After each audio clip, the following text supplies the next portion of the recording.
જૂનાગઢ નજીક ગીરના જંગલમાં રહેતી 14 વર્ષીય કન્યાનું નસીબ એક વિડીયોને કારણે બદલાયું છે। તેના લોકગીતનો વિડીયો વાયરલ થતાં આજે આ કિશોરી સોશિયલ મીડિયામાં છવાઈ ગઈ છે।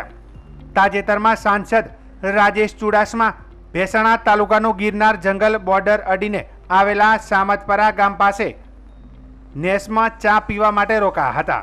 તે સમયે જાનાબેન ગઢવીએ હલકદાર કંઠમાં લોકગીત ગાયું હતું। ત્યારબાદ સાંસદે તેમના સોશિયલ મીડિયામાં આ ગીતનો વિડીયો પોસ્ટ કર્યો હતો। આ વિડીયોના કારણે મોટા કલાકારો પણ હવે કિશોરીનો સંપર્ક કરી રહ્યા છે। નાની હતી ત્યારથી ગાવાનો શોખ હતો એટલે 26મી થોડી આગળ વધતી ગઈ।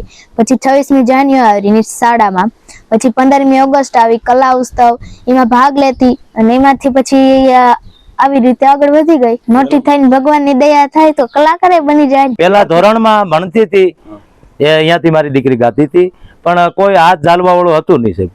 અને મને એમ છે કે મારી દીકરી ઉગાડ કરશે, મને કે મારા પેઢીને તારશે એવું મને રેકોર્ડ બતાવે છે કે આનું ભવિષ્ય બહુ સારું છે અને દેશ વિદેશમાં મારી દીકરી જવાની એવી મને આશા છે।